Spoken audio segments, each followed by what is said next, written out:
एक चीज मैं आपको राम जी का प्रसंग अवश्य सुनाना चाहता हूं, जो आजकल समाज में बहुत ही अनैतिकता फैल रही है। इसके विषय में अवश्य मैं बोलना चाहूंगा। सुग्रीव की रक्षा के लिए देखो, भगवान अपने भक्तों के लिए क्या करते। भगवान ने सुग्रीव की रक्षा के लिए भगवान ने सुग्रीव के सामने एक प्रतिज्ञा की। सुन सुग्रीव मारे हों बाली एक ही बाण, ब्रह्म रुद्र शरणागते गए न उबरस प्राण। तुम चिंता मत करो, मैं आज तुम्हारे सामने प्रण करता हूं। आज मैं बाली को एक ही बाण से मार दूंगा। जो भगवान की शरणागत हो जाता है, जो भगवान का भक्त होता है, याद रखिए पूरी दुनिया उसकी दुश्मन हो जाए तो भी उसका बाल बांका नहीं कर सकता। क्यों? क्योंकि भगवान उसके साथ खड़े। भगवान क्या नहीं कर सकते? भगवान कुछ भी कर सकते। किसके लिए? अपने भक्तों के लिए। अपने भक्तों के लिए वो कुछ भी कर सकते। सुग्रीव से कहा जाओ लड़ो। अपने बल के भरोसे मत लड़ना, मेरे बल के भरोसे लड़ना। जब तुम्हें मेरे बल पे भरोसा रहे तो लड़ने जाओ, विजय होगी।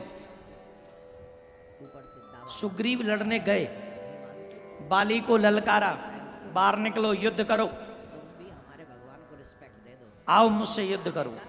कुछ भी प्रयोग करने लायक नहीं बचोगे। जिस दिन चाले। जब वो जाने लगा बाली, मैं आप सबसे कहता हूं दो इच्छाएं अपने मन में जरूर पालो। तो बाली की पत्नी ने उसको समझाया, बनाने वाला कौन है? आज वो लड़ने मत जाओ। क्यों?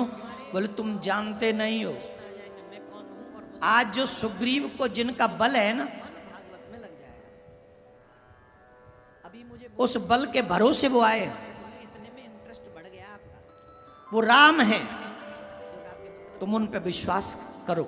आज सुग्रीव से लड़ने मत जाओ।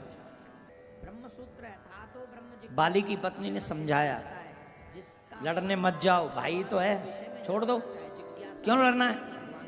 वो नहीं माना, वो लड़ने के लिए गया। जानते नहीं है पर जानने की कोशिश भी नहीं करते। और जब लड़ने के लिए गया तो भगवान श्री राम ने बाली को छिपकर बाण मारा और वो मर गया। छुप के बाण मारा, बाली को लगा और बाली मरने वाला हुआ। तो बाली ने एक बात कही भगवान से,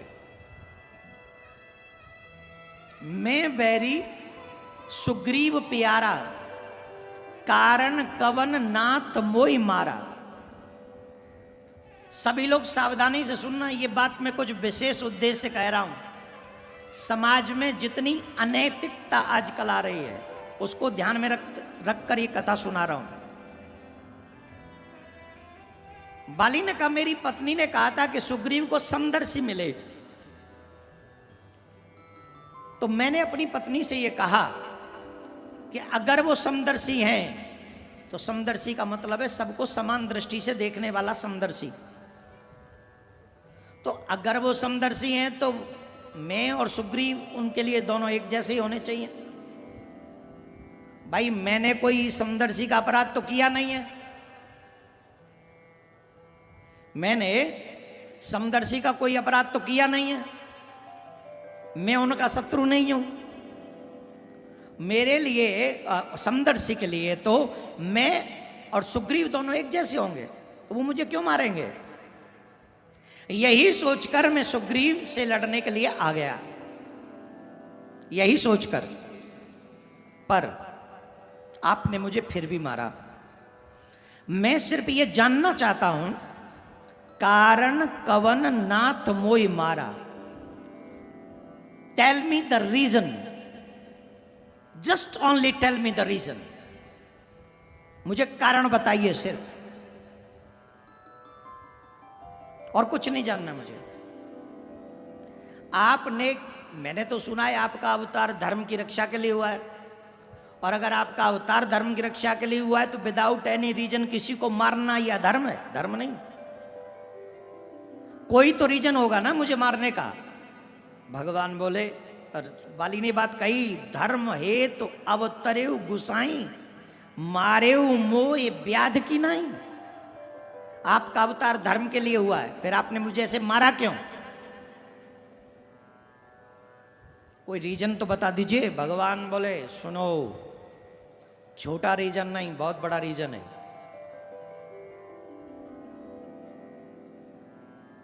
और वो रीजन सभी समाज के लोगों को सुनना चाहिए, और मैं तो कहता हूं इसमें कानून भी बना देना चाहिए।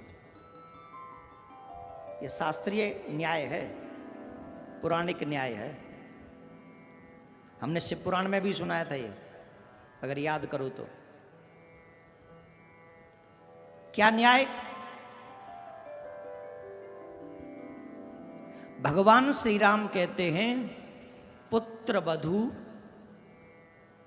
भगनी सुत नारी, सुन सठ कन्या सम ये चारी, इन्हीं कुदृष्टि बिलोकय जोई, ताय बधे कछु पाप न होई। 4, छोटे भाई की पत्नी, पुत्र की पत्नी, बहन और बेटी, सावधानी पूर्वक पूरा समाज सुने इस बात को।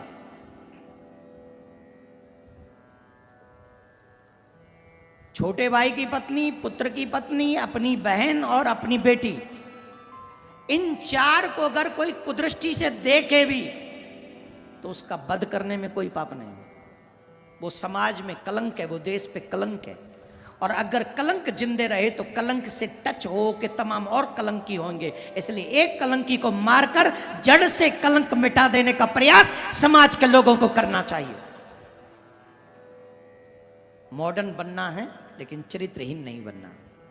अपने घर के बहन बेटियों की सुरक्षा हम अपने द्वारा कर सकें, इतना चरित्र का निर्माण हम सबको होना चाहिए। बाली का वध भगवान ने इसलिए कर दिया क्योंकि तुमने अपने छोटी भाई की पत्नी को अपने साथ रखा। छोटे भाई की पत्नी बेटी के समान होती, और इसीलिए तो भगवान की कथाएं हमें सुंदर मनुष्य बनाती हैं। इसीलिए मैं कहता हूं, भगवान की कथा सुनने की कोई उम्र नहीं होती।